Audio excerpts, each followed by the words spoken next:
Tonight, Adele's show will not go on. The superstar singer was supposed to kick off one of the most lucrative residencies in Las Vegas history, earning her an estimated $2 million per show, according to Billboard. Instead, she's postponing her 24-concert tour, citing many of the same problems facing all American companies right now: supply chain delays and COVID-infected staff.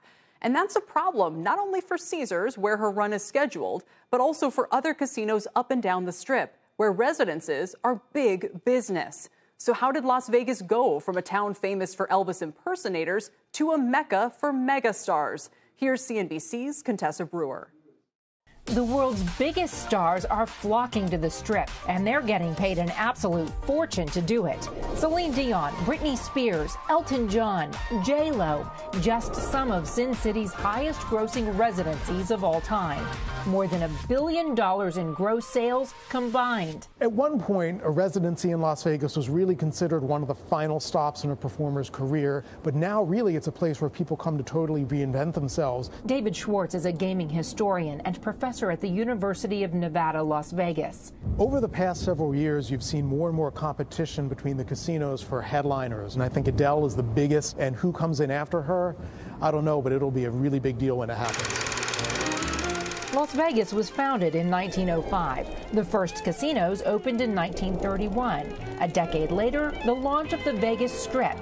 About that time, the concept of a residency, or multiple concerts at one location, started to lure visitors to the desert, starting with pianist Liberace in 1944. Originally, it was smaller acts, maybe not quite so popular acts, but eventually they had some of the top headliners of the day.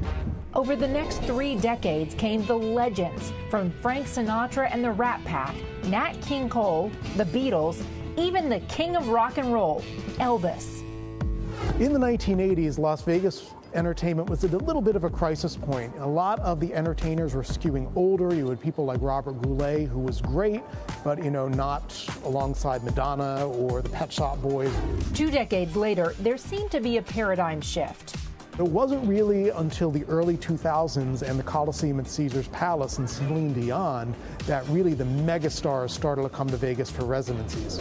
According to Billboard box score, Celine Dion's A New Day remains the highest-grossing residency in the history of music, earning the singer $385 million for 714 shows. Vegas had given us, my family and I, an opportunity for me to be a mom, for them to be kids, for me to perform for my fans and to practice my passion. Instead of being on the grind of being in a different city every night or every couple nights, you've got one place to be, and you've got a whole theater that's dedicated to you for your residency. Recently, Lady Gaga reportedly earned $1 million per show. So how does spending that much money on a performer make sense financially for the casinos? But when you have entertainment like we have here at Resorts World, and you spend the money that we spend to have them here, it attracts a lot of customers. Scott Sibella is the president of the brand new Resorts World Las Vegas, where Katy Perry, Carrie Underwood, and Luke Bryant have residencies this year.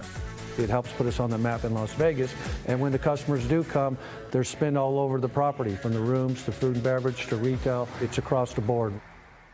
Adele said in her tweeted video all her performances will be rescheduled, and sources tell me they expect that to happen soon. Caesars Palace said in a statement, creating a show of this magnitude is complicated, but when it opens, Kelly, Caesars says it will be extraordinary. Somehow, I'm ready to go. You? I don't doubt it. Contessa, thank you. Shepard Smith here. Thanks for watching CNBC on YouTube.